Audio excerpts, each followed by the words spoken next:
Mhm. And there's people out there that are so happy to prey on these lost people. And he's like, yeah, I could punch a hole in your lunchbox. Like, Dude, I okay, could do it. we'll do it. And he punched a hole in my lunchbox.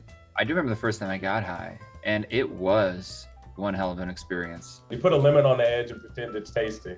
And they try to do something. They do it in this weird, awkward Minnesotan half-assed way.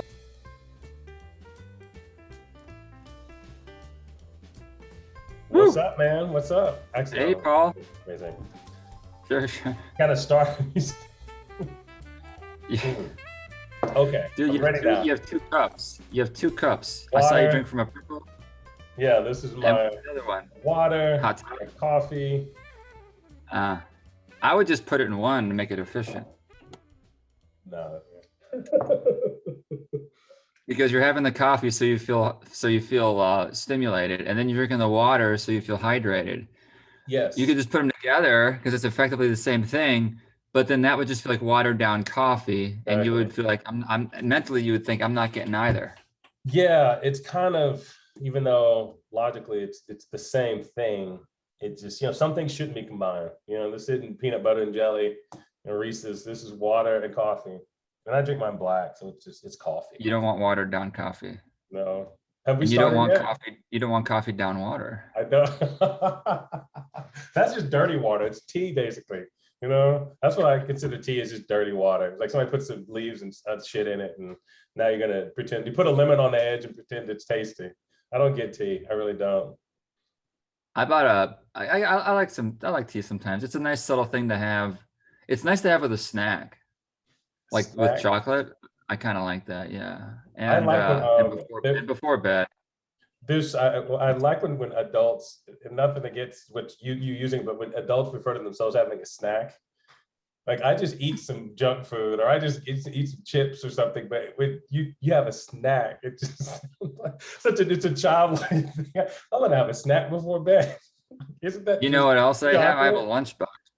I have a lunchbox. Is it like a hard? I used to take this. I have a Trapper Keeper. I had Trapper Keeper. I had this lunchbox in sixth grade, and it was this red laser tag lunchbox. I don't know how I ended up with the laser tag. I don't know how I ended up with the lunchbox laser tag. But anyway, it was this hard. It was a plastic lunchbox, and there's this dude in our class named Kevin Bohanna. I still remember his name. He was kind of the kid who'd been held back a couple of years. It was kind of tough, but cool. He was cool. And at some point, I don't know how it came up, but he said that he could punch a hole through my lunchbox, and not in a bully way. And I was like, no, you can't. This is hard. You can't. And he's like, yeah, I could punch a hole in your lunchbox. Like, dude, okay, I could do it. We'll do it. And he punched a hole in my lunchbox. Did he? Come home. Yeah, he did. It was just, I remember him doing it. He was like, okay, well, I guess. Was it a metal one or a plastic one? No, it was plastic. It was no metal. That wasn't, but it was just that, that hard plastic. So yeah, he punched home my lunchbox, and just because it was kind of like, I bet you can't, I bet I can. And today he's a UFC champion. Now he could be. He's probably dealing meth or in prison, to be honest. But maybe both. But anyway, that was my. Well, he can hold his own at least in there. If there's some shit that needs punching through in prison, maybe he's punching through a wall of escape, punching through cinder blocks. That was training. Have you just looked for him on Facebook? No, it was he didn't make it past sixth grade, maybe seventh. He's one of those dudes who, he came from a rough place, and I don't know. I probably don't want to look it up. He's probably like a businessman. He's a lawyer, he's working on, a public defender, doing the Lord's work. Dude, he's on Wall Street. He drove that blue Lamborghini I showed you. That's Kevin Bohannon in the blue Lamborghini. Yeah, that would be. Just look him up on Facebook. It's not like he knows. Just look him up. I'll look him. See what he's doing. I doubt he's. Yeah, he's That's probably. He's probably telling the story on a similar podcast about how this dumb kid said he couldn't punch a hole through a plastic lunchbox. He's recanting the same. I crushed that lunchbox. Yeah, Dad, we've heard about the lunchbox story. He said, yeah, he just let me do it. He dared me to do it. But yeah, I wasn't that bright. But Junior, how many lunchboxes did you punch through today? None. Come on, son, up your game. Just ask a kid; he'll let you do it. Yeah, that was the things we did. Sixth grade. Well, anyway, I guess this is probably just, we didn't really officially start, but I think we started. So here we are. How you We doing, started Brandon? with the double fist and drinking. Okay. Yes. Oh, is I it just I just drinking? got my I Okay. got diet lemon lime soda. I won't say its name. Like, you ever watch sitcoms and they have like Mhm. soda or Yeah. cola written Yeah. on there because they don't want to say, even though the can looks just like Pepsi or Coke, it'll still Yeah. say. Well, I remember Home Improvement doing that. It's like, well, that's obviously Pepsi, but they wouldn't say it. They wouldn't say Pepsi on there It's just. like it normally would, because either Pepsi didn't pay, Mhm. or I don't know, maybe it worked the other way. Maybe they didn't have the right to use it, so they just wrote Yeah. soda on there, or That's, cola. I'm surprised Shasta, some generic ass thing didn't corner that market and just say, you give us They they $500, probably needed to pay. you can use our thing. So you're drinking But Seven whatever. Down? I got 7 Up zero sugar, which when people see I drink like diet caffeine-free soda, they're like, "Geez, man, Dude, what are you what is doing? Like, what's what the point?"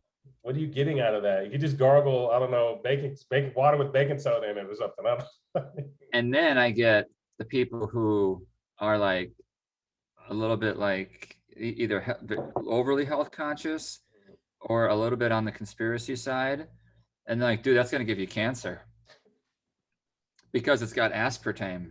Where is it? So, Yep, okay, there it what is. is the point of, what do you get out of it? Does it taste good? Can you read that right above my finger? Yeah, It says yeah. aspartame, and they say if you give a bunch of that to rats, they get cancer. Yeah, but if you give them like, what is it? Al Pacino, Scarface, mounds of aspartame, yeah, they're gonna get cancer. But if you That's the just give them thing. That's the thing. a You give an taste, insane amount of it. yeah, so it will. Um, what do I get out of it? It's sweet and yummy without any sugar. And sugar is like, I mean, I'll have some sugar, of course, but I'd rather not drink it because, one, they'll tell you if you want to stay thin, don't drink calories. That's just a rule of thumb, Yeah, period.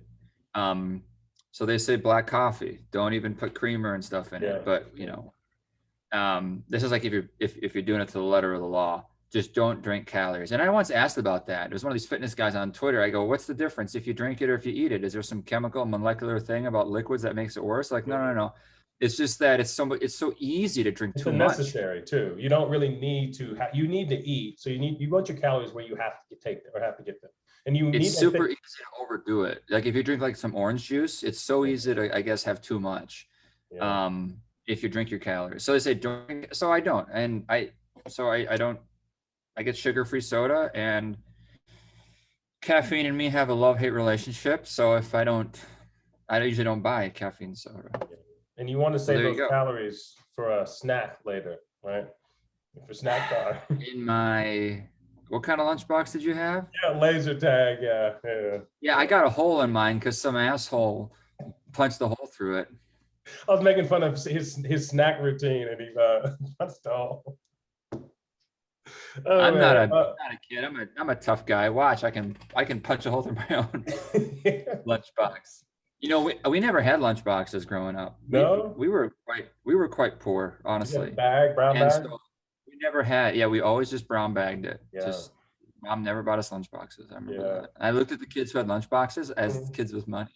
Honestly, I Yeah, did. Because yeah. they had like the nice lunchbox. And I thought, Mhm. oh, that'd be so much cooler than a paper bag. Yeah, yeah. Well, It's all relative. I had it. I was the kid who had it once, and then I threw it away. I mean, stupid. Yeah. Do you Golly, remember how your mom reacted to that? I don't remember. She probably wasn't even at that. I mean, I was sixth grade. I probably didn't. It was probably. I think it was fifth or sixth grade.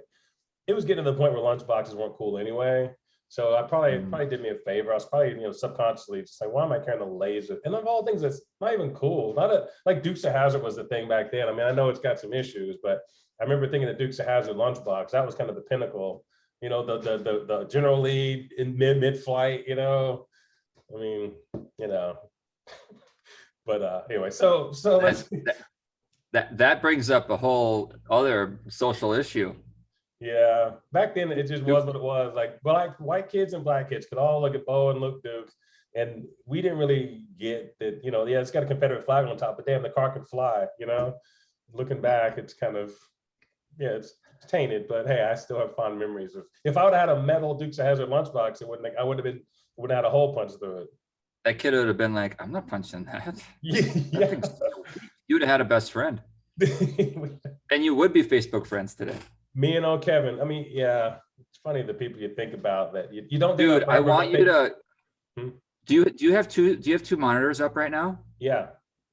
Go on Facebook and look them up. Well, here I'll have to look at my phone because I don't really, I don't really partake. I have Facebook, but I don't really partake in it to the point where I've even look them up. Look them up. I'm checking. Okay. Yeah, this is good podcasting here. Bohannon.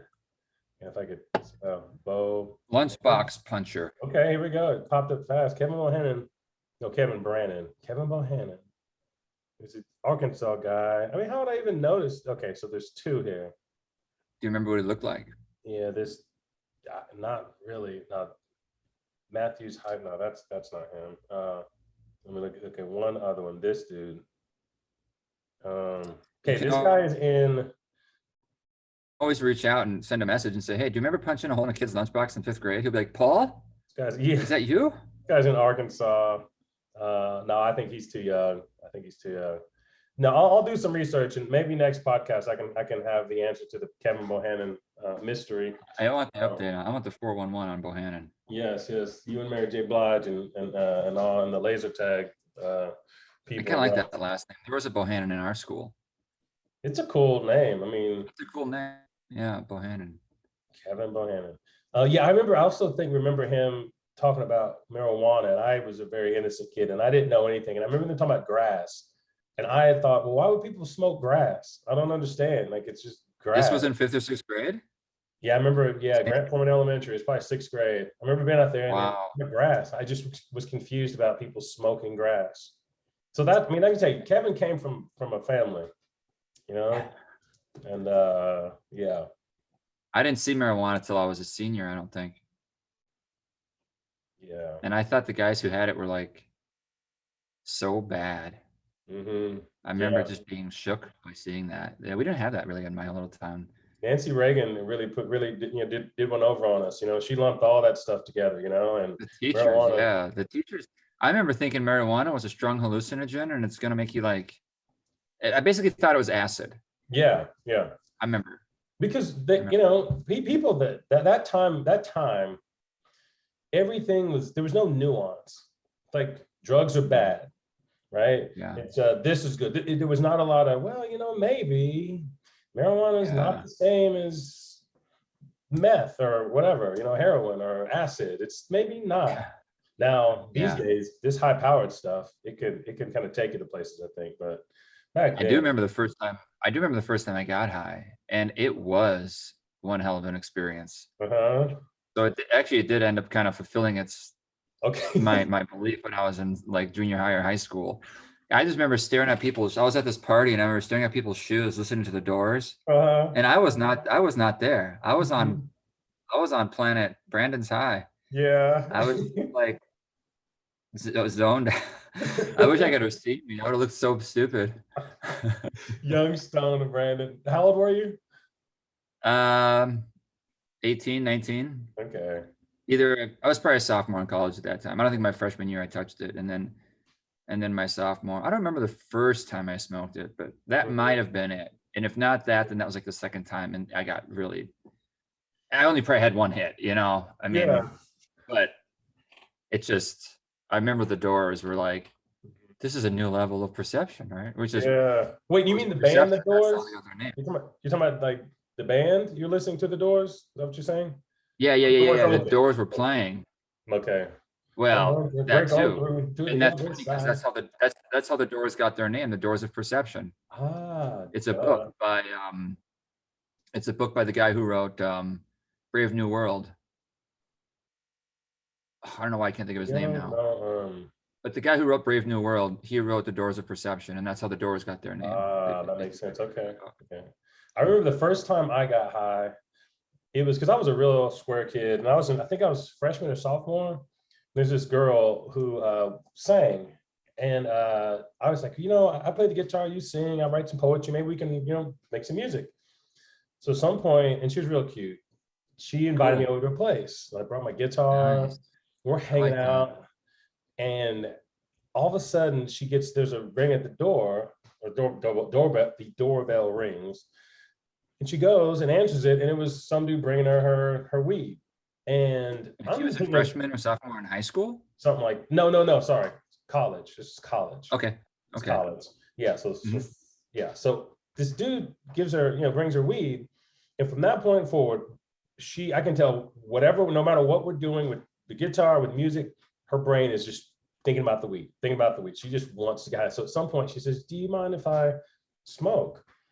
It's like, yeah, sure. And I'm thinking, that weed and alcohol kind of create the same effect with people. They lower inhibitions, and that might be my door into, something, because I'm there for the Are music, you but are you in her dorm or in her house, or where are you? she has an apartment. So this is a standalone, like she's got her own place, just us. And so, and I've never smoked before, and she can't believe, and she couldn't believe that a black guy had never smoked weed. It was very, like, in her head, black guys listened to Outkast and smoked weed, right? Because I remember us listening And to Outkast. she was a white girl? Yeah, yeah. And but anyway, so of course, she smokes and I take a hit or two, and it just chills me out. It's nothing crazy, but chills me out. And I'm thinking, okay, here we go. At any minute, we're gonna, there's gonna be maybe some sparks.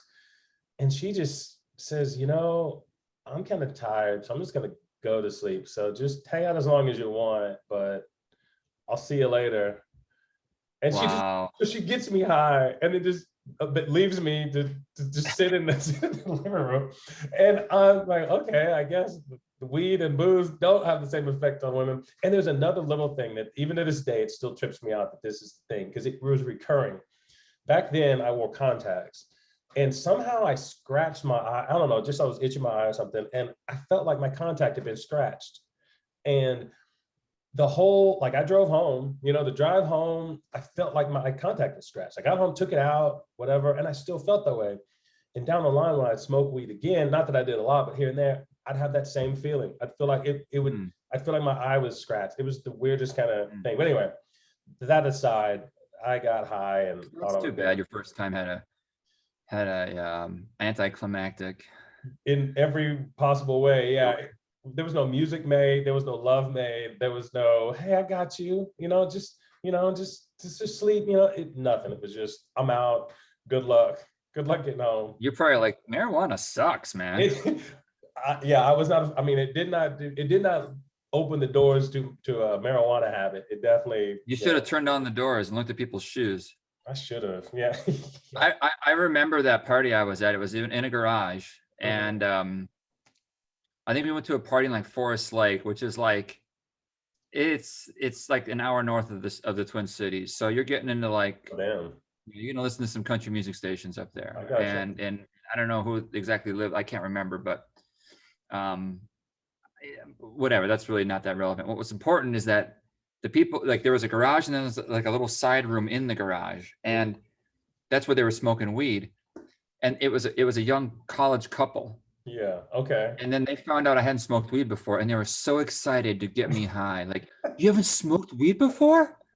Get over here. Yeah. Like, they really wanted to, pop my cherry or whatever. Like, and I've always just been struck by that. Like, man, what, yeah, you like being somebody's first, you like watching someone experience it for the first time. You like, I don't know, but I remember how eager they were to get me high my first time, Yeah. Is there something, I mean, because that's a very specific kind of move to try to get someone, because okay, I was thinking, I've never tried to convince somebody to smoke, get drunk with me, or this, that, not that I can think of, but I do try to get people to listen to music I like, or some song I like, because I think they might like it.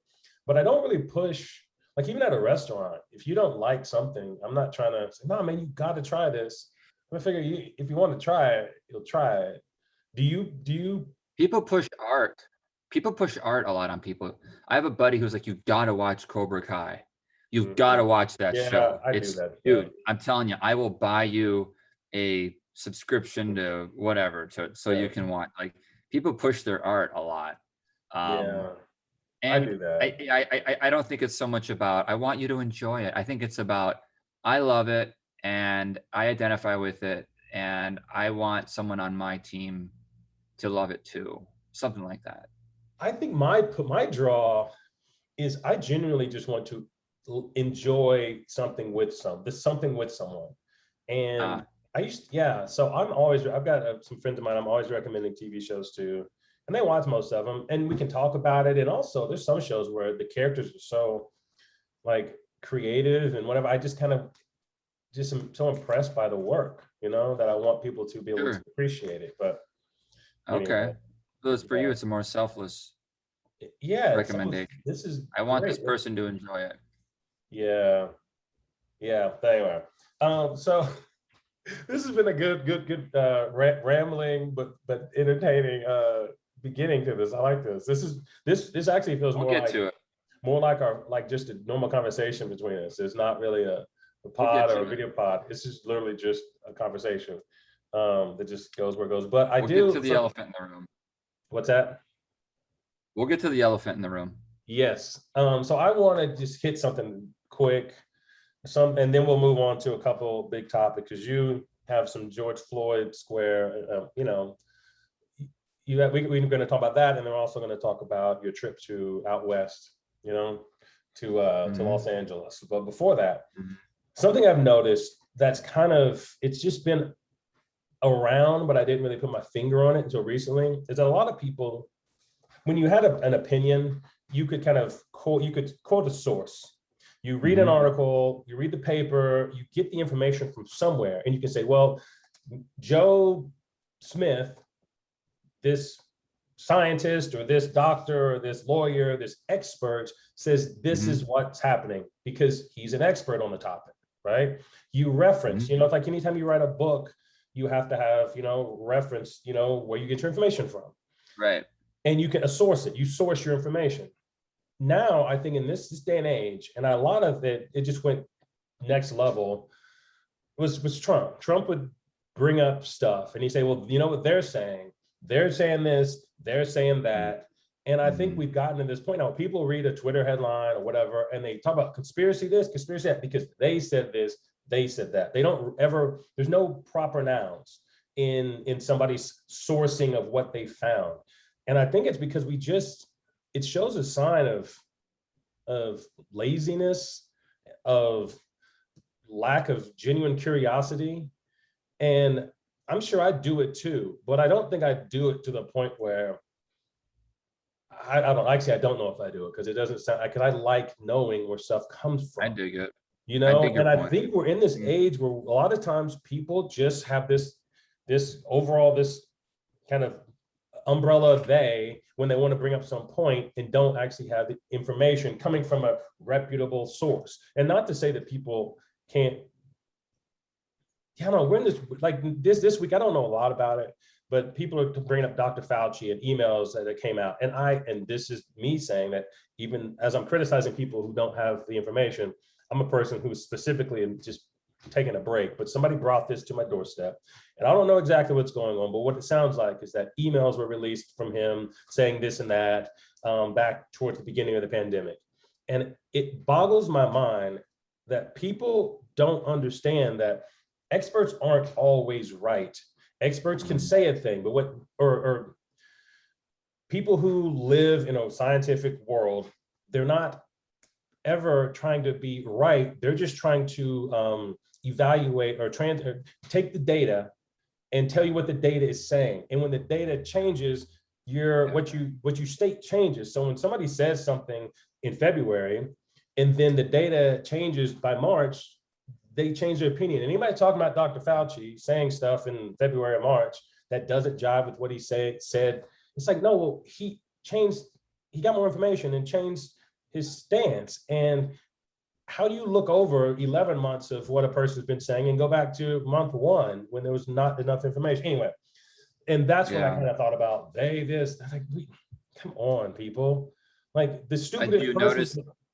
the stupidest thing a person can do is to not be open to an opinion evolving. That's the whole point of it all. More information, whatever. So yeah, I just wanted to kind of, Yeah, there is a lot of suspicion of him. People a lot of people have seemed to have decided they don't trust them, and they've taken that to the point where they don't just suspect his science is shaky or his knowledge is shaky, but they suspect that his motives are impure. Mm-hmm.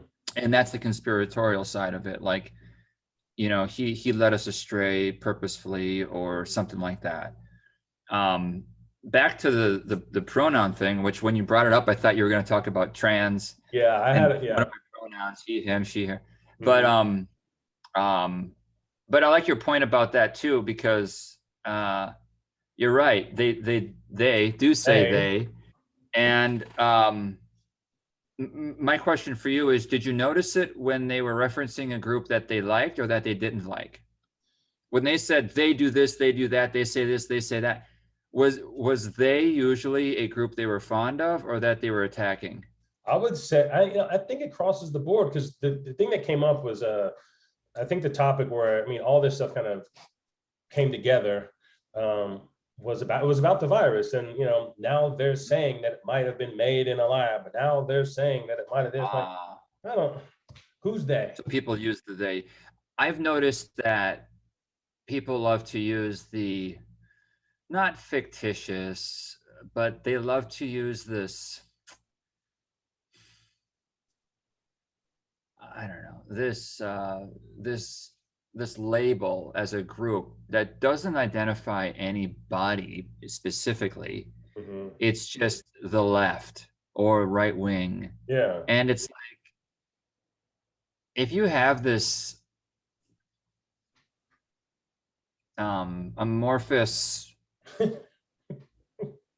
enemy, bad Yeah. side, like there's nothing to like pin to it or pin it to, as far as like a specific fact of what Mm-hmm. it is, what it has done. Like if you attack a person, you can say he or she said this or that, or did this or that. But when you just say, oh, the left, that allows you to broaden it so much that you can then say the left is one entity, Mm-hmm. whereas individuals in that entity may have done one thing, while other individuals in that entity may have done something else. And Mm-hmm. then you can say, oh my God, the left is so crazy. Like they're doing this and they're doing that. And Mm-hmm. it's like, well, I mean, 6 people did this and 6 people did that. And you can call them the left, and then you can say the left is crazy. Yeah. And people do that a lot. I notice on Twitter, they'll say, oh, the same group that um, says my body, my choice is now demanding vaccines on everybody. Mm-hmm. You know what I mean? Yeah. So it's like, well, did a specific person do that? Or is that just the, amorphous left, Mm-hmm. right? And so you can then make a claim that people can say, yeah, self-righteousness. Yeah. And then you get a lot of likes. Twitter is Yeah. just a self-righteousness machine. How much can I think I'm the best person, better than the next person? It's super, super unhealthy. And those are the most popular tweets or attacks, I Of swear. Or course they maybe I just are. follow too many people who talk politics. Yeah, Uh, but yeah, you're right. It's I think as you were saying that, and maybe just take Sometimes they'll someone catch a else. person. Sometimes they'll catch a person, like a reporter saying one thing, like my body, my choice, like they're very pro-life, or I'm sorry, pro-choice for Mm-hmm. abortion. And then they'll catch them in another article saying, it's not your body. You have to think about other people, then they'll be Yeah, like, it's not your body. So if they do that, then that's a little bit more, that has a little more weight. But even then, it's still the attack. It's yeah. still the attack. See what she did. See what, Well, and people aren't perfect, and sometimes people hold two different views, or call an individual out on something if they I'm not a yeah, religious that's all person, it so is. I'm not used to putting somebody on this pedestal of perfectness. So I look at human beings like we're flawed, and if somebody makes a mistake or does something wrong, I'm not Mhm. worshiping you. I like you, I follow you, I think you're smart, whoever, but I'm not so beholden to you that I'm gonna turn a blind eye because to whatever mistake you made, like just whatever. And I think some people don't have the ability to just call people out that they like, nah, I like this person, I'll call them out. So anyway, it was one. Oh, Yeah, so there's I an think endless amount of grievance you can have on because of social media. Like, let's say you or I let's say these podcasts became big, like Joe Rogan. Mhm. That's ridiculous, but let's say they became fairly popular, whatever. People could go back in our past and find things that were inconsistent with what we're saying now. They could go back in our past and find things that were false or that were mean or whatever, and distasteful, I'm sure. And then, you know, there's no shortage of material to bitch. Yeah. And so people have to learn to give that up, because unless it's something egregious, like when the Austin mayor said you shouldn't go anywhere for COVID, and then he went to Mexico, you know, things like that are Yeah. problematic because it's so now, and it's such a, you know, these are relevant things. But other than the things that are very relevant to today, it's like, I don't know. We have to get used to a world where there's going to be regrettable things from us posted. I regret some of the articles I've written. I shouldn't say regret. I read them now and I go, man, I never would write that now. Because But that's the beautiful thing. It shows growth. You know, it doesn't mean you yeah, were an asshole back in the day. It just means your opinion has evolved and changed. And the people yeah, who don't allow that growth are the people that it's like, come on. But you know, yeah, something that when you were talking about, you know, the beginning of all that, I think what mhm, it really is just people. It's a straw man. You know, it's a straw man argument. sure, People, the right, the right, the left. This when you group people in a bunch and you just pick and choose, it's a straw man. It's not. It's not a real. You're not really trying to have a real conversation. You're just trying to throw arrows at someone who, you know, exactly. that can't You have an defend endless itself. supply. You have an endless supply of bitching, Yeah. and people on Twitter love that. Mhm. It's just, it's the sugar thing we talked about. Yeah. It's just a straight sugar diet, and you get in that little rush of a self-righteous rush, Mhm. but you're not getting any meat. You're not having a Yeah. dialogue. You're not having a solution-oriented It's discussion. not It's even. just, And what's the point if you're not really just either you're trying to get more information, you're just trying to throw arrows. So Twitter, I used to love Twitter. I used to love Twitter, especially during NBA season, like the playoffs, whatever, because NBA Twitter is really funny. But what I found is that NBA Twitter is not quite as funny for me anymore because it's just whatever. It's not as funny. But and the politics, I don't really need it anymore. I started following too many just pretty girls, just because they were pretty, not because they actually were whatever. It's just that's my bad. So I don't have as many people that are interesting. And then what I think really killed my Twitter, me and Twitter, why I had to kind of do a self-imposed ban, is OnlyFans, man. Every girl on there that's got a pretty smile got an OnlyFans account. Have you been down the OnlyFans rabbit hole? You know what OnlyFans? You know OnlyFans? I know what it is. I'm curious what you're about to say. Yeah, what Keep I'm about to going. say is brutally honest. Like, there's free porn by strangers that you can get at any time, but then there's porn you pay for because it's somebody you kind of Yeah, that's on. followed. And I would just follow some cute girl and realize, oh, she got OnlyFans. And there's something about you see somebody on your feed every day, like, you know, I kind of want to see what, you know. So I had a couple. I threw a little bit of cash in different directions. Then got there. I was like, no, actually, this is not. This is too. I feel like I know this person. Now I just feel like a perv. There's something that Which needs is to be what the draw anonymous. was, right? What's that?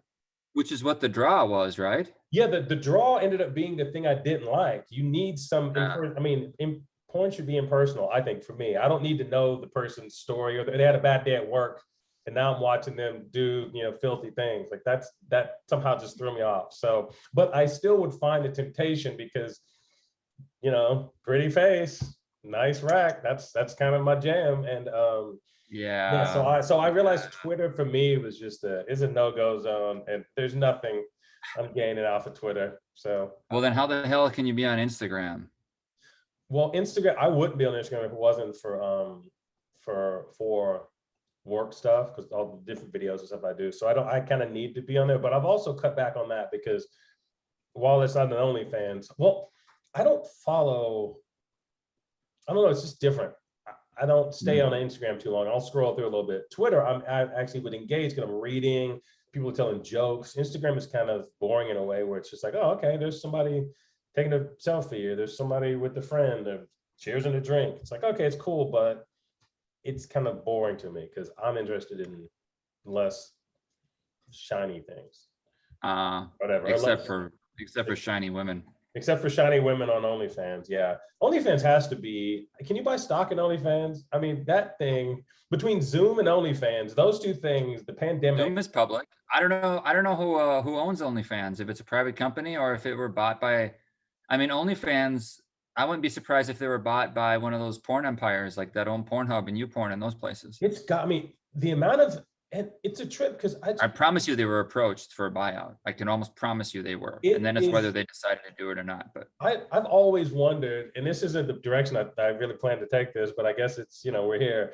I always knew that, you see porn and you see, some just girls somehow they get into porn. Usually it's probably you strip a little bit and then you realize the money's good and then you're already kind of get the door. You go through and you get into porn. It's like, whatever, I get it. But OnlyFans, it's just kind of maybe I just don't understand the process, but it almost feels like some girl has just been posting selfies for a year and then thinks, oh, well, I guess I can, people pay me $15 for a subscription.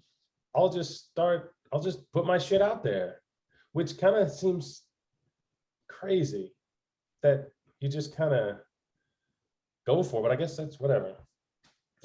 How much would it take for you to have an OnlyFans page, for you to be an OnlyFans producer, like for you to have an account? For me to give content or to buy content? No, for you to give content. How much money would you need to make annually for you to put out a video a week? Dude, I couldn't live with myself doing there's that. There's a number out there. I've got a far different stance than you on this whole thing. I've become quite anti-porn in general. Yeah. I find it all to be almost inherently across the board exploitative, particularly to women. And I don't say that as like a white knight. I don't say that as like trying to like save women. I've heard enough stories and I know enough now to know that it's a very predatory industry. Yeah. And I just, for the most part, I'm sure there are some women that do it happily, but I think I'm just of the belief that 95% of the women are not happy doing it. And if they can fool themselves for a while, but it just doesn't feel like something, or men, people want a committed, loving relationship deep down. And so too, I find that to consume it is to encourage life destroying or life stunting behavior. And then it's also poison for me. It's just not a good, just ask yourself, would you ever want your girlfriend to have such an account? And some guys say they don't mind, but again, I don't know. I think no, I don't see it compatible with a really healthy life, either consuming it or producing it. So I just don't, I think it's bad across the board. I think these days there's a lot more predators out there in general. And we're in a time in society where there's less structure, right? Fewer people are religious, fewer people are from two-parent families. And there's nothing inherently wrong with not being religious, with having one or, different kinds of families. There's nothing inherently wrong with any of that, although the studies show that it's better to have structure. Yeah. But if you lack structure in any way, then you're gonna be a bit lost and you're gonna look for it. You're gonna look for it where you belong. And there's people out there that are so happy to prey on these lost people. And I think a lot of these women that go on OnlyFans are lost, and it's just I see it's all very tragic. Here's where I would kind of counter. And the guys that pay, it's sad too. The counter, I agree. The opinion. No offense. Yeah, well, it is what it is. But what I think the big difference between the two, between just Pornhub or there's whatever versus OnlyFans, is that OnlyFans you just do it. There's no middleman, there's no, there's no, it's no dude, empowering, there's no guy taking a cut. OnlyFans takes a cut, but not like that. It's just, and not that's pimpish, what I think tripped me out is I just see someone who's just this girl who just seems like a nice girl just living a life, and she decides, hey, I want to just make this money, and they don't seem like they feel that bad about it. It's just kind of a job. And it's almost the purest version of that. You know, there's not somebody else exploiting you. You're making a decision as an adult to do this thing. Totally. I wouldn't shut it down. I'm not like a Puritan. I would never say, don't make it allowed. I don't, yeah, the less of it in my life, the happier I am. I get it. And I think it's something that it's all kind of an individual choice. And there's times when I've just kind of like you, I've just kind of gone away from it. There's times it's been a regular part of my life, and both sides kind of, I'm probably the happiest when there's a little bit of it, not too much and not none. And then also too, just being a single guy, you know, what you gonna do, right? Not all of us can be in a nice, happy relationship, you know, like some of us, like, yeah. But anyway, okay, the outline we had has just been shot to shit, and I don't even know how you transition from porn to either one of the topics that we're gonna go through. So you know what? Maybe this isn't Joe Rogan. It's not Joe Rogan. It's someone he doesn't know well. This is you and me, two friends. So to talk about intimate things is appropriate, and you know, it's something we can uniquely offer. And I don't mind talking about it. I hope people can. Frankly, I think people can relate. Right? That's one of those like things that it's taboo to talk about. Like you certainly wouldn't talk about it at work, or you know, most workplaces. Or even amongst most friends, frankly, but or families, certainly most families. But so to talk about it, I think honestly and openly is, some might find refreshing. I think we can make this its own little segment, honestly, for the, okay, but we will videos. We can talk about porn. We can just put that. I think the porn gods have shut you down. Okay, you're frozen. Second, but we're good. Oh, there you go. So tell us about your trip to La La Land. Yeah, last weekend I left for a long Memorial Day weekend, and my girlfriend and we left last Wednesday, and Thursday we're at Joshua Tree National Park, a couple hours east of LA. Desert, those Joshua trees or something else, and just the open, bright sun. Drink lots of water, but it is a there's a magnificence to it, to such a setting, a desolation which has its own I don't know, moving qualities to it. I was gonna say earthy, but that seems a silly adjective. Anyway, then the next day, next couple of days, it was seeing a friend and him showing me around, like the going up the coast, and you know, Santa Monica, and towards Santa Barbara, up north, Malibu, and then we went and stayed north of LA a couple of hours, and then Sunday, so now we're Sunday, we drive back into the city, and I have an appointment with a woman named Suzette Shaw, who is a former, she herself was homeless, and now she has a publicly funded studio in Skid Row, the neighborhood. Skid Row is a neighborhood. It's not just a stretch. Although there are several stretches with lots of tents and homeless people, it's actually a whole neighborhood, 50 square blocks. And there's a big history to it, of whether it's hobos, whether it's different immigrant groups. And now it's what it is today. And we'll be making a video of it based off of this tour that I took with Suzette. And I just want to show a couple clips from it for viewers, for you, Paul, to sort of describe what it was like there, which, you know, coming from me, who's covered the topic, who did a documentary about a homeless camp that was dense, and, you know, a lot of people, 300 people there, I was still blown away by this, because there's a lot of people and a lot of struggle, and it wasn't just poverty, right? It was people like pointing nowhere and saying things you couldn't understand, and wandering in the, you mean just kind of like schizophrenia, or kind of just that kind of mental issue? Okay. Yeah. And people I worried about, you know, going by on a bike, that they would just nab my camera, because why the heck not, right? I mean, people screaming, and worrying that they were screaming at us. Weren't sure if they were screaming at me or the other guy across the street that was screaming too. And I was pretty on edge. Suzette, she really wasn't, but she said something during the tour. She says, I feel like I have a protection over me. And I don't know, more power to her. Yeah. I didn't feel that personally. So I was, and my girlfriend Casey was there, and she had another camera and I had one. And so we ended up getting a pretty good shoot out of the deal. But yeah, it's just, you don't know, like you just, and it's not just one camp, it's over stretches of blocks. So when you're in it, you're kind of in it. Yeah. And you can't just like leave in like 2 minutes. You Did gotta it walk a little feel, ways.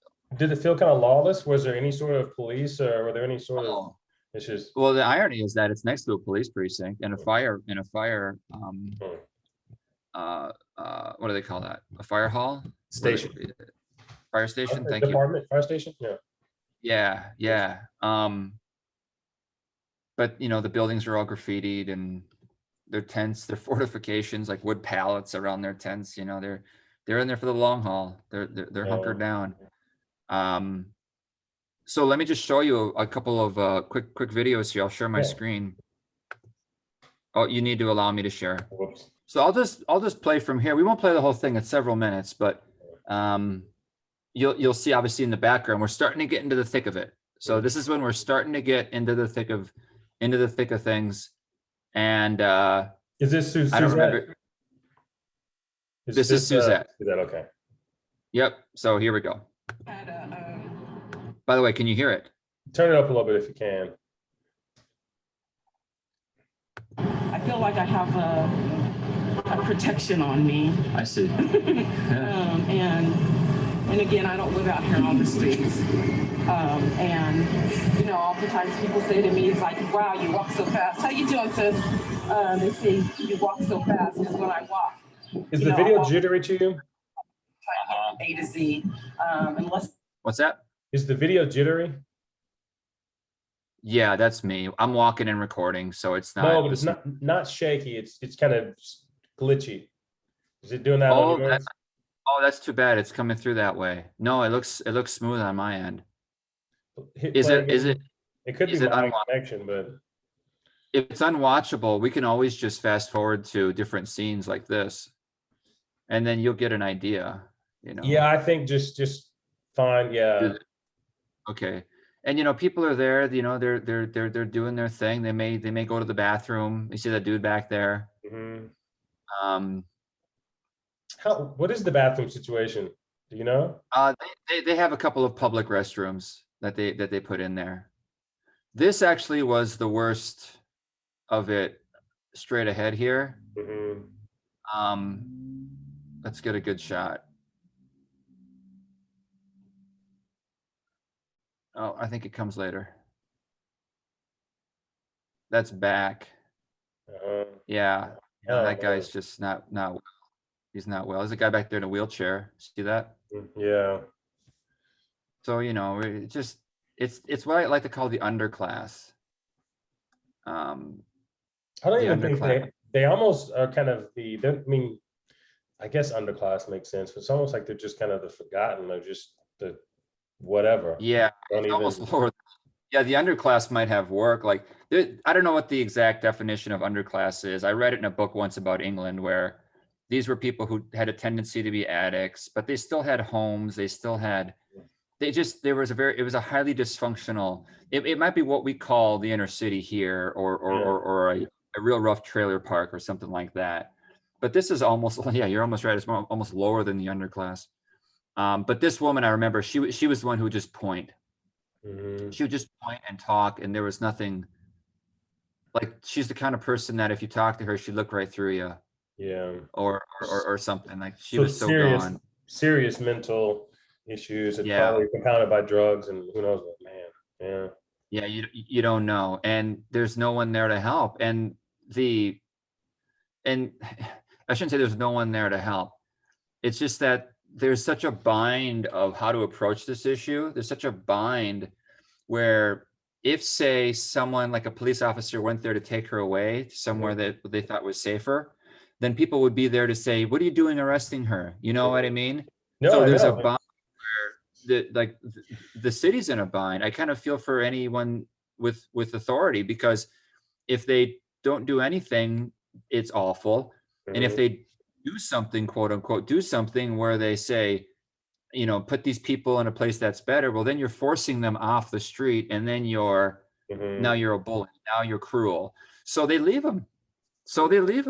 And there's efforts to find them housing and stuff, but until then they leave them right there. And it's a real crazy place that these cities are in.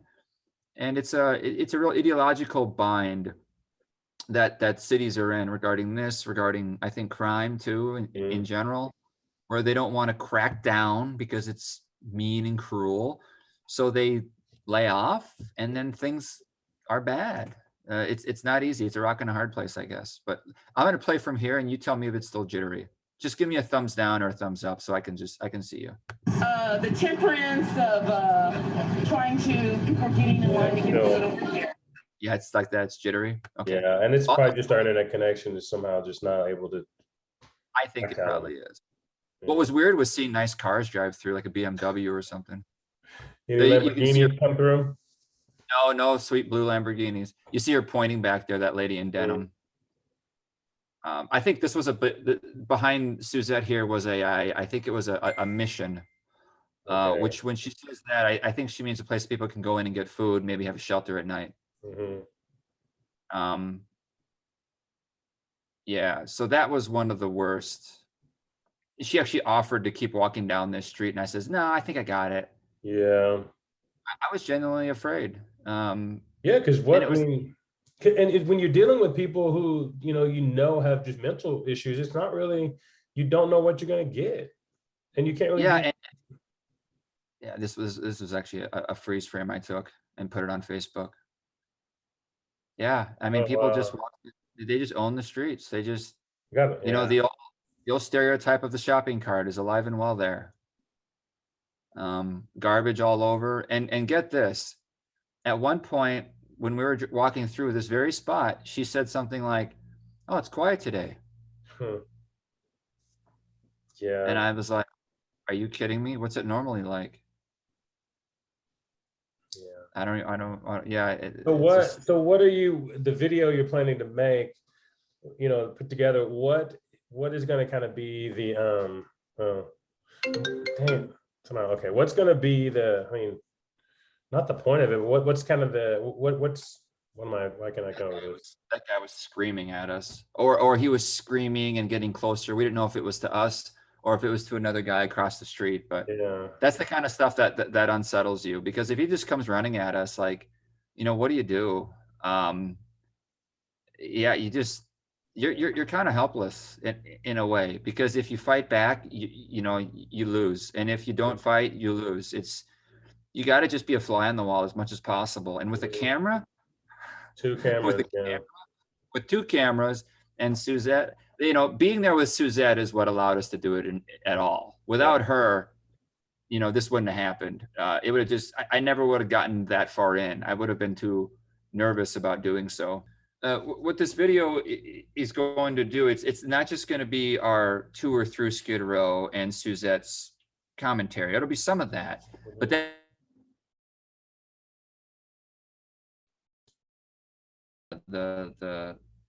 I guess just the base from which I'm going to talk about a little bit of the history of Skid Row.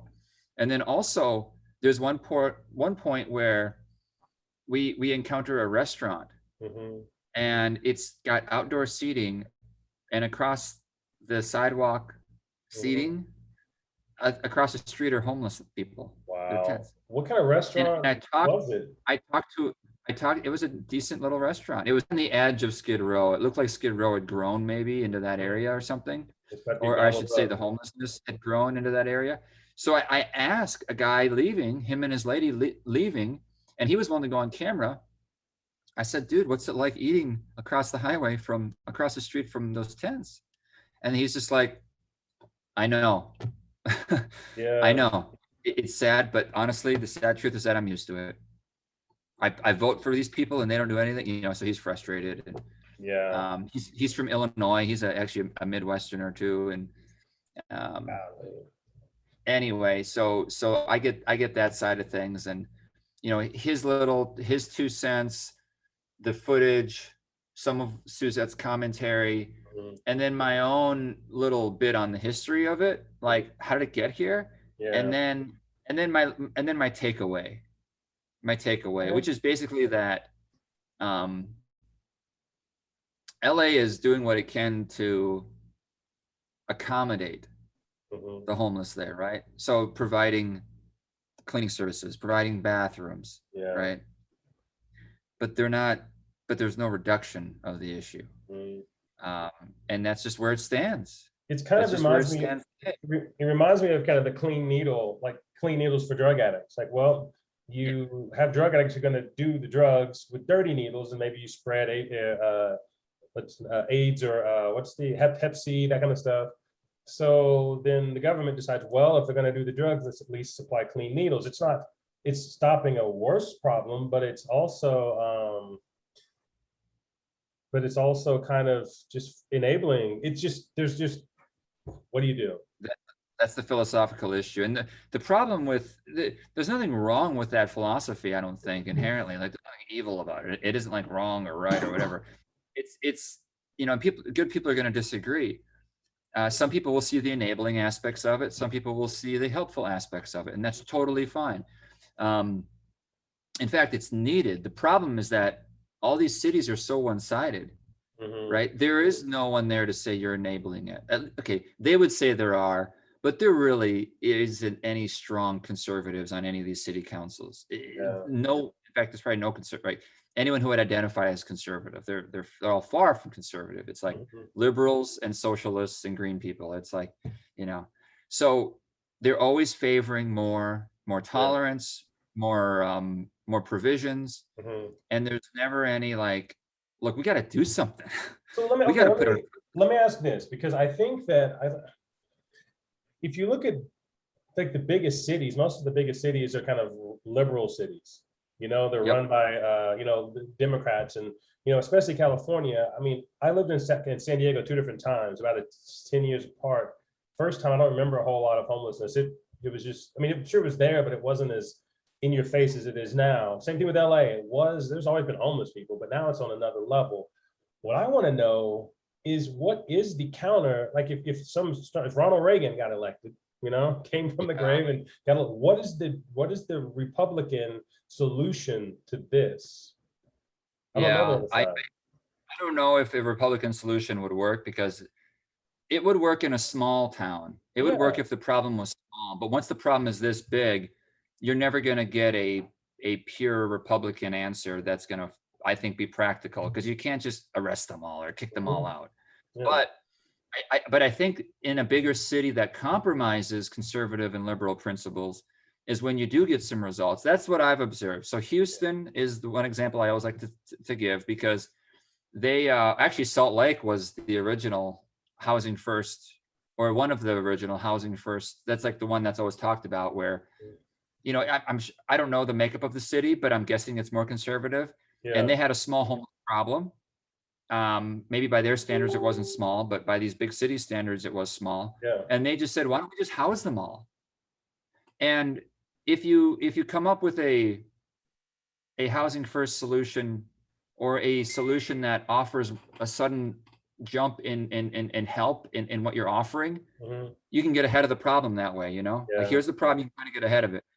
But if you're a city like LA and you offer more, it just sort of pushes the problem and makes it worse and worse once you get in that pattern. So and the numbers, when you have a city that's got 250,000, I don't know, then you have a certain percentage of that population is going to be homeless. You have a city of 2 million or whatever, LA 5, I don't even know. I mean, probably way off, but it's just the percentage is just going to be bigger. You know, I mean, not the percentage, but the total people are going to be bigger, because it's just same percentage, just more people to. Correct.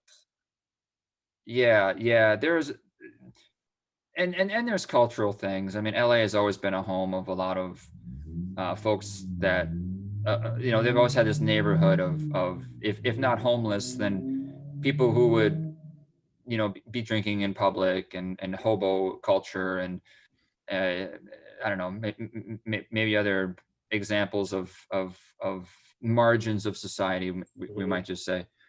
But what Houston did was they said, okay, we're going to help them, but we're going to do it in maybe a Texas kind of way, where Yeah.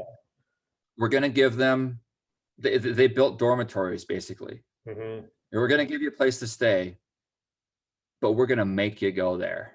Okay. Okay. That's Right. interesting. So we're going to offer you something, right? Maybe the more liberal side of things, but you're going to go there. Okay. So that's good. Right. Yeah. And in fact, I remember interviewing the lady there who was the lead, the head of the Coalition for the Homeless.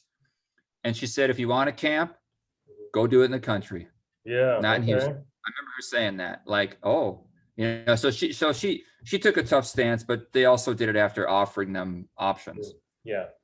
Okay. Well, So that's that to me, that seems reasonable. yeah. Yeah.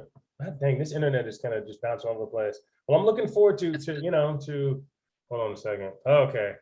Sorry, I'm checking something out. We're good on the last thing. Yeah, no, I'm looking forward to hearing what just how you piece it all together, because this is something that's been a passion of yours for a long time. And now, you've gone to kind of for lack of a better term, the mecca of where this issue is in America.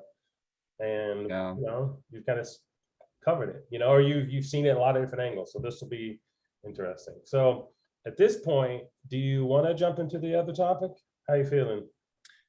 I will. I'll mention it because it's super relevant. Let's and do something short on it, and plus the internet's kind of screwing up on this one. So let's just get what we can, and Yeah, because actually the Skid Row video, we were in the middle of working on the Skid Row video, and then this whole new activity around the George Floyd Square took off.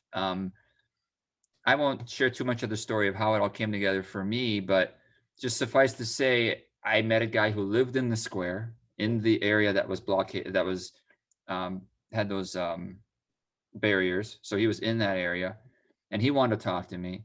And then I just met another guy who did, and asked another guy, and he said, sure, I'll talk to you about it. So, and then I went there yesterday, which happened to be the day the city took down the barriers. So that was a big day. It was in the news, and the activists showed up soon after and put up their own makeshift barriers. So we're talking about box springs, right? Like bed box springs. They put whatever up they can. They're just determined. And it brought out a lot of people who were upset and impassioned. So there were speeches, and there were a lot of cameras there. So it was not a problem for me to go there with my camera. Whereas ordinarily, if it was a slow day, I show up by myself with a camera, and they might ask questions like, are your intentions? Because it was a pretty, at times it would have a real ominous feel to it in there. They wanted you to be respected, pay your respects. And if they at all sniffed your lack of respect for the area, whether true or not, they would give you a hard time. They would ask you for donations. And yeah, so there was just some approaching, some discomfort potentially, whereas yesterday was kind of a free for all because a lot of people there with cameras. But one Care 11, our NBC affiliate, their camera person did get knocked down, not accidentally either. They made them, like, they kind of attacked the camera guy. But I interviewed a guy there, and then I interviewed a lady who was barricading actually, and she was quite open about her thoughts, and now I've got a couple more interviews that are hopefully lined up. So I'm going to do a piece. I'm going to do a story, a lengthier story, maybe you call it a short documentary, on the last year at George Floyd Square. And I'm hoping to have that one out by the end of the month. I'm hoping to have a trailer out by this weekend. So the trailer actually might already be out when we publish this conversation. I'm going to share my screen one more time here, Paul, and I'm going to show you some of the material that I picked up yesterday. And any questions you have about it, about just the latest, where the city is, maybe just the square in general. Maybe you're not super familiar with it, but so I'll share my screen. Oh, you have to allow me to share it again. Of course. Which by now you're good at. Yeah, and I think going forward, that'll be one of my first things where I will do Okay, you should be good to go. All right, there we go. All right, so the first thing I'll show you is this video here where, and I'll ask you if is it smooth or is it jittery when I play it? Oh wow, not box spring, but the springs from the box spring. It's jittery. It's jittery. Yeah. All right, and we don't have to go into the specifics, but she was quite open, and that surprised me. And frankly, she said it surprised her. She says, normally I don't talk to media, but you seem all right. Mm-hmm. And she got comfortable enough to even take off her mask. And that, honestly, Paul, was when the real conversation began. Okay. Yeah, and she was like, she expressed her anger at the cops and her passion for being there and the benefit of the square and all it's meant to the community and the need for it and all that. Back there is the square. Okay. Back so here, and I know it's a very popular, intersection. I mean, like it's off of Nicolette, right? I mean, it's a pretty. Is it Nicolette? Chicago 38th. Okay, well, I don't know that. But it's kind of later. Well, I don't know. Let's just kind of look at. This is the intersection itself. There was a gas station there, a Speedway gas station that they've now, renamed People's Way instead of Speedway. You see it back there? Yeah, I like it. Yeah. And then where there's people, there's power. They've taken the square and they've renamed things. They renamed one of the streets. At the center of the street. Let's see if I turn my camera here and get that. Okay, I don't on this one, but over Antoine's shoulder here, there's the centerpiece, and I'll pull up another video that shows more of that. This one does. Okay. So let me quickly run up there. I turn at some point here, I know. There we go. Okay. So there's the centerpiece, and this is a fist. This is the back of the fist. So it's this big. I mean, the artwork is quite impressive. This is the back of the fist, and the famous faces of those who've died, all around it, and a bunch of flowers, and it's. I guess, in addition to removing the concrete barriers, I guess city workers had started to take out this flower bed. Yeah. And that's when activists came together at this intersection and said, no, you're not. And the city workers left. They weren't cops. They were just like city workers. I don't know who exactly what capacity, but where they left. Is that in the street? I can't really tell. It's right in the middle of the intersection. So that is the middle of the intersection. So they're about ready to take all that down. Okay. I guess, I don't know. Maybe they were just going to remove the cinder blocks to make enough room for a roundabout. Maybe they were going to get rid of the actual soil. Yeah. I don't know what they were going to do. That's what I heard. And when that started happening is when people arrived, because they came there early in the morning, like 4 a.m. And that just made activists mad shitty. Because then now you're being sneaky about it. Yeah. Which I think is kind of Minnesota's typical. God, man, what a stupid way to handle the situation. The situation is going to be volatile. To go to be sneaky. Yeah. Under the awning of the old gas station where the speakers were. Okay. And they were, they were giving passionate talks. Let me see if I can. Let me see, 460. Yeah, this must be it here. This is the actual memorial to George Floyd. It's kind of a lousy view, but this guy kind of tended it, I think, a lot. And you can walk. You see the candles here, the white candles. Like that's the walkway, and you go through it around these flowers. Like these were all flowers brought and dedicated to George. I've walked it a couple of times. I can't remember all the details of it, but you get the idea. A bunch of candles, a bunch of flowers. So in here is the actual memorial. Well, it's actually where he passed, right? I think these are angel wings down there. Yeah. This is where he was. Like this, because right here to the right is the food, the convenience store. Okay, cup. Taken from. And then this is where the cop SUV was and where George passed away, right here on the asphalt. So it's the spot of his death, and they've you know, made it into this memorial, and they took the oh, here we go. So you see all this stuff brought to and you know, you see people pay their respects by kneeling, you know. And I saw one guy, this middle-aged white guy, actually he was a cameraman for one of the news stations. I saw him walk up to the concrete here and then kneel and do the Catholic cross, you know, across his body. People honor it with a lot of reverence. There's the, you know, this is the convenience store back there. Yeah. You see. Yeah, it's very ornate. Yeah, there we go. Cup Foods. That's where it happened. Okay, wow. So you're gonna put, I mean, yeah, because I'm looking forward to, I mean, just like with the homelessness story, you've seen a lot of things in the last week that It's I'm been looking forward to seeing just how they, you know, just to seeing them, you know, and to seeing your take on things, and also just kind of see what the people you interviewed had to say, who are living it, who are in it, you know. Yeah, you There's see a the lot. house. You see the house back here. Yeah.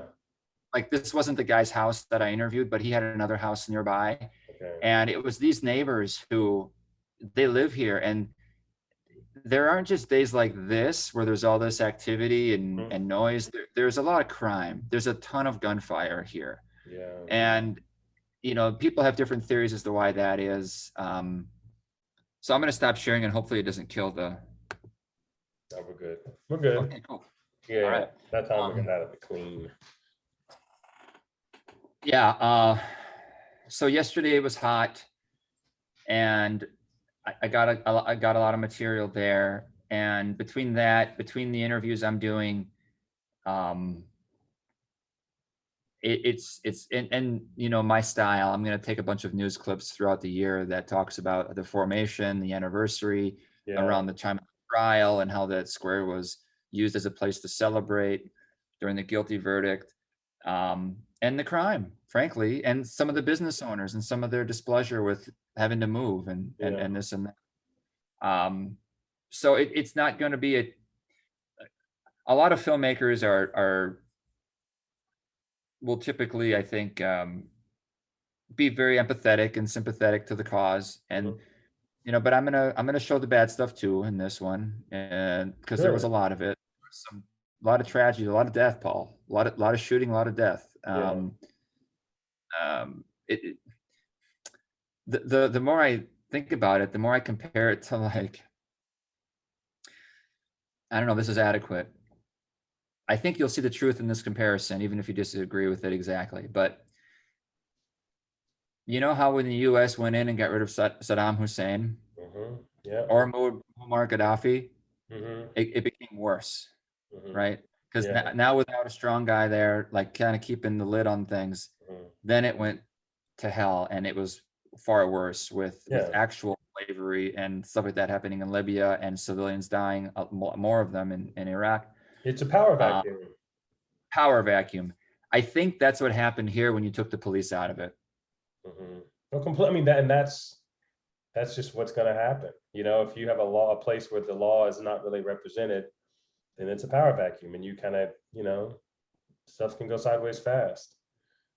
So I think that's the explanation. That's the best explanation I have right now, because the gangs came in, and I don't think that's, you know, that's not a secret. And they said, okay, we run this now. And one businessman said he was extorted, like, you need to pay us protection money, you know, like they do in old Italian neighborhoods in New York, and you know, like they do in Central America, you got to pay your protection money. And so he just left, you know, he had to close his business and was afraid. It was bad, and it still kind of is bad. And I think Minnesota is in this. Minnesota did this with the pandemic too. They, you know, Minnesota nice and liberal, but then when they do need to actually make a stand for something, like, look, we can't allow you know, and they try to do something, they do it in this weird, awkward Minnesotan half-assed way, like come in there and like, okay, we're gonna get rid of this now. Okay, you guys okay with that? No, we're not okay with that, jerk. Why are you coming at 4 a.m? 4 a.m, yeah. And now there really is no like, nothing happened because they just put the barriers back up. They made their own, and they said no one's coming through. And what's the city gonna do? Yeah. Mayor's Yeah. not gonna. Sometimes it seems like you just need to have a conversation and go into it knowing there's going to be a compromise of some sort. You gotta have conviction, and Yeah. the city doesn't have, the state doesn't have a lot. It's kind of So it's whenever it's been kind of a, not to point this back at me, but like my favorite time of my life was my time I lived in Minneapolis, the city, the time, me, who I was then, who I became. It was the best kind of, beautiful. it's the best part of kind of the best chapter of my life, I would say, or the most, where I felt the most whole, where I felt the most kind of just at peace with where I was and who I was. And since then, I mean, it's been just, Minneapolis has been in the news for so many of the wrong reasons. And You got out at a good time. I got out, yeah. Luckily, I got out on a high. I sold high. But it's just kind of, and to talk about this, I mean, still have a lot of love for the city. When I go back, I love going out, just seeing how it's changed and just the people. But man, it's been a rough go for Minneapolis and St. Paul, for both places, and just as a whole. So, but it's good that you're doing this and you're going to be honest about it. Because the worst thing a person can do when they're telling a true story is to purposefully leave out information that matters. That both sides of the coin need to have a light shined on them, and because all of it fits, all of it's connected. And if you leave out one, then you make somebody holier than thou, and really life is complicated, and the only thing we can do is just stare at it with open eyes, and let it be what it is. What I actually need to do more of is find some people who helped organize the square, but that's tricky, right? I'm not sure if they'll want to talk. Yeah. They're quite suspicious. So I need to find more. I have 2 advocates. I'd like to get actually 1 or 2 more, so that it's even, Yeah. Well, Maybe. I'll do my best. Yeah. Well, thanks for, sharing that. And, like I said, I look forward to seeing the finished product and, and seeing Look it. for the trailer this weekend, Paul. And by the time people watch this conversation, the trailer should already be available. So check it out. We'll put a link. We'll put a card in this video at the end of it, and a card during it, I think. Or look in the description. Hey, now I can say this like all the other YouTube videos. Look for a link in the description below. Remember to subscribe. Remember to subscribe and hit the bell. I don't know if that's even a thing anymore. We've officially made it now. And leave a comment below and let us know what you think. Comments, questions, concerns, leave them in the comments. Well, I think that this is a good time to just kind of, I think, wrap this up, wind it down, whatever the term I'm trying to get at is. But yeah, this has been an interesting journey, and I've enjoyed this pod. So thanks again Just for big doing it. So anyway, man. Okay, well, this is us signing off, and we'll see you next pod.